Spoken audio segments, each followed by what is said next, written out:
ಇವತ್ತು ಆ ಗ್ಯಾರಂಟಿನ ಕೂಡ ಜನರಿಗೆ ಸರಿಯಾಗಿ ಪೂರೈಕೆ ಮಾಡದೆ 2 ವರ್ಷದಿಂದ ಯಾವುದೇ ಒಂದು ಅಭಿವೃದ್ಧಿ ಕಾರ್ಯಕ್ರಮ ನಡೆದೆ ಕಾಲಹರಣ ಮಾಡ್ತಾ ಇದೆ ಅಂತ ನಮ್ಗೆಲ್ಲರೂ ಗೊತ್ತೇ ಇದೆ.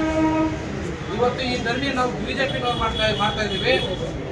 ಆದರೆ ನಮಗೆಲ್ಲ ಗೊತ್ತೇ ಇದೆ, ಮನಸ್ಸಿನಲ್ಲೇ ಕಾಂಗ್ರೆಸ್ ಶಾಸಕರು ಕೂಡ ಈ ಧರಣಿ ಮಾಡೋದು ಒಳ್ಳೇದು ಅನಿಸ್ತಾ ಇದೆ ಅವ್ರಿಗೆ. ಯಾಕಂದ್ರೆ ಪ್ರತಿಯೊಬ್ಬ ಕಾಂಗ್ರೆಸ್ ಶಾಸಕ ಕೂಡ ನೇರವಾಗಿ ಹೇಳ್ತಾ ಇದ್ದಾರೆ, 2 ವರ್ಷದಿಂದ ನಮ್ಮ ಕ್ಷೇತ್ರಕ್ಕೆ ಯಾವುದೇ ಅನುದಾನ ಬರ್ತಾ ಇಲ್ಲ ಅಂತ ಹೇಳ್ಬಿಟ್ಟು.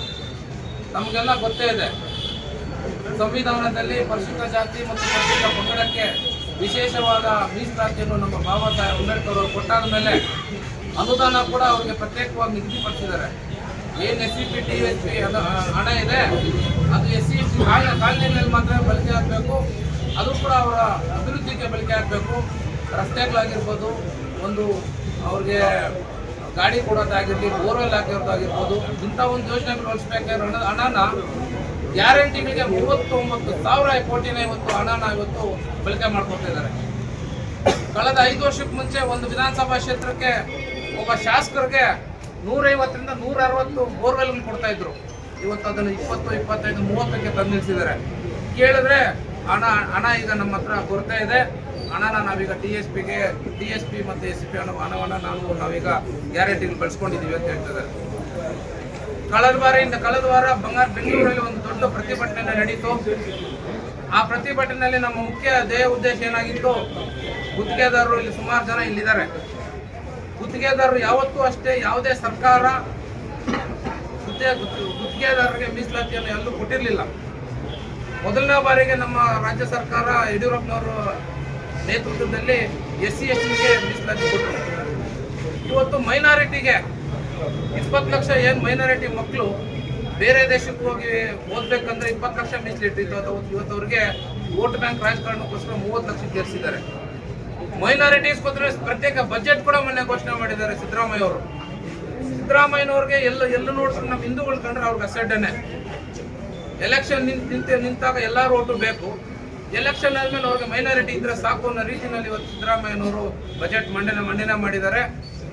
ಇವತ್ತು 4% ಮೀಸಲಾತಿಯನ್ನು ಗುತ್ತಿಗೆದಾರರಿಗೆ ಇವತ್ತು ಮೈನಾರಿಟೀಸ್ ಕೊಟ್ಟಿದ್ದಾರೆ.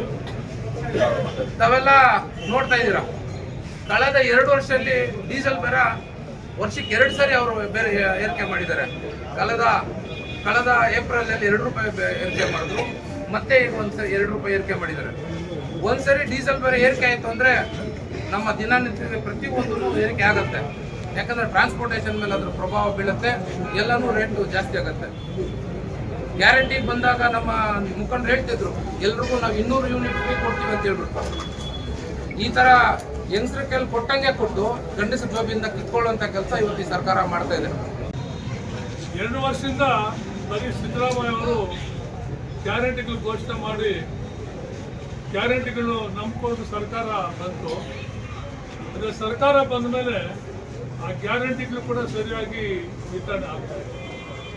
ಗ್ಯಾರಂಟಿಗಳು ಕೊಡ್ತಕ್ಕಂಥ ಒಂದು ಮನಸ್ಸಲ್ಲಿ ಇಟ್ಕೊಳ್ತಕ್ಕಂಥದನ್ನ ಇಡೀ ಕರ್ನಾಟಕ ರಾಜ್ಯದಲ್ಲಿ ಅಭಿವೃದ್ಧಿ ಶಾಸಕರು 224 ಜನ ಶಾಸಕರು ಅಭಿವೃದ್ಧಿನಲ್ಲಿ ಇವತ್ತು ಯಾತಕಪ್ಪ ನಾವು ಶಾಸಕರ ಬಂದ್ವಿ. ಶಾಸಕರ ಬರ್ತಕ್ಕಂಥ ಸಂದರ್ಭದಲ್ಲಿ ಅನೇಕ ಎಲ್ಲರೂ ಕೂಡ ಸಾಮಾನ್ಯ ಜನರಿಗೆ ರಸ್ತೆ ಅಭಿವೃದ್ಧಿ ಮನೆ ಮಠ ಅಥವಾ ಅವ್ರು ಕೇಳ್ತಕ್ಕಂಥದ್ದನ್ನು ಏನೋ ಒಂದು 5 ವರ್ಷ ಕೆಲಸ ಮಾಡಬೇಕಂತಕ್ಕಂಥ ಒಬ್ಬ ಶಾಸಕರು ಭಾಷಣ ಮಾಡ್ತಕ್ಕಂಥದ್ದು ಆಸ್ಪತ್ರೆ ಕೊಟ್ಟಿರ್ತಕ್ಕಂಥದ್ದನ್ನ ಇವತ್ತು ಶೂನ್ಯ ಆಗಿದೆ. ಆಡಳಿತ ಪಕ್ಷದವ್ರದ್ದು ಶೂನ್ಯ, ವಿರೋಧ ಪಕ್ಷದವರು ಶೂನ್ಯ. 224 ಜನ ಶಾಸಕರು ಕೂಡ ಶೂನ್ಯ. ಮಂತ್ರಿಗಳು ಬರೀ ಎಲ್ಲಿಂದ ಎಲ್ಲಿ ಬರ್ತಾರೆ ಅಂದರೆ ಮನೆಯಿಂದ ವಿಧಾನಸೌಧದಿಂದ ಮನೆ, ಈ ಮಟ್ಟಕ್ಕಾಗಿದೆ. ಒಬ್ಬ ಉಸ್ತುವಾರಿ ಮಂತ್ರಿಗಳಿರ್ತಕ್ಕಂಥವರು ಆ ಜಿಲ್ಲೆಗೆ ಹೋಗಿ ಉಸ್ತುವಾರಿ ಏನು ಅಭಿವೃದ್ಧಿ ಆಗುತ್ತೆ ಹಾಗೈತೆ ಆಗ್ತದ ಇಲ್ವಾ, ಅಧಿಕಾರಿಗಳು ಕೆಲಸ ಮಾಡ್ತಾರೆ ಇಲ್ಲ ಅಂತಕ್ಕಂಥದ್ದು ಮಾಡ್ತಕ್ಕಂಥ ಕೆಲಸ ಯಾರು ಕೂಡ ಮಾಡ್ತಾ ಇಲ್ಲ. ಅವ್ರು ಏನಂದ್ರೆ ಬರೀ ಅಧಿಕಾರ ಸಿಕ್ಕಿದೆ, ಲಾರಿದೆ, ಅದನ್ನ ಓಡಿಸ್ಕೊಂಡು ಬೆಂಗಳೂರಿಂದ ಮನೆಯಿಂದ ಬೆಂಗಳೂರಿಂದ ಹೊರತು ಯಾವುದೇ ಜಿಲ್ಲೆಗೆ ಪ್ರವೇಶ ಮಾಡ್ತಾ ಇಲ್ಲ. ಈಗಾಗಲೇ 3 ಬಜೆಟನ್ನು ಮಾಡಿದೆ. 3 ಬಜೆಟಲ್ಲಿ ಕೂಡ ಮೊದಲನೇ ಬಜೆಟಲ್ಲಿ SC ST 13 ಕೋಟಿ ಇಟ್ಟಿದೆ, ಎರಡನೇ ಸಲ 14,000 ಕೋಟಿ, ಮೂರನೇ ಸಲ ಒಟ್ಟಾರೆ ಸೇರಿ 39-40 ಕೋಟಿ ರೂಪಾಯಿ SC ST ಮೀಸಲಿರ್ತಕ್ಕಂಥ ಹರಿಜನ ಗಿರಿಜನ ಬ್ಯಾಕ್ವರ್ಡ್ ಕಾಲೋನಿಗಳಲ್ಲಿ ಕೆಲಸ ಮಾಡ್ತಕ್ಕಂಥದ್ದನ್ನು ಪೂರ್ತಿ ಕೂಡ ಅವ್ರ ಗ್ಯಾರಂಟಿಗೆ ಬಳಸ್ಕೊಂಡು ಸರ್ಕಾರ ಮಾಡ್ತಕ್ಕಂಥದ್ದನ್ನು ಮೊದಲು ಸಿದ್ದರಾಮಯ್ಯ ಅವರು 2013-18 ಮಾಡತಕ್ಕಂಥ ಅಭಿವೃದ್ಧಿ ಕೆಲಸ, ಆ ಮಾತು, ಆ ಗೌರವ ಇವತ್ತು ಕಂಪ್ಲೀಟು 2 ವರ್ಷಕ್ಕೆ ಅವರು ಪೂರ್ತಿ ಕೂಡ ಕಳ್ಕೊಂಡ್ಬಿಟ್ಟಿದ್ದಾರೆ. ಬರೀ ಭಾಷಣ ವಿಧಾನಸೌಧ ಬಿಟ್ಟರೆ ಎಲ್ಲಿ ಕೂಡ ಹೋಗ್ತಾ ಇಲ್ಲ. ಇಂಥ ಒಂದು ಗ್ಯಾರಂಟಿ ಕೊಟ್ಟಿರ್ತಕ್ಕಂಥ ಸರ್ಕಾರ ಬೇಗ ತೊಲಗಿಸಬೇಕು.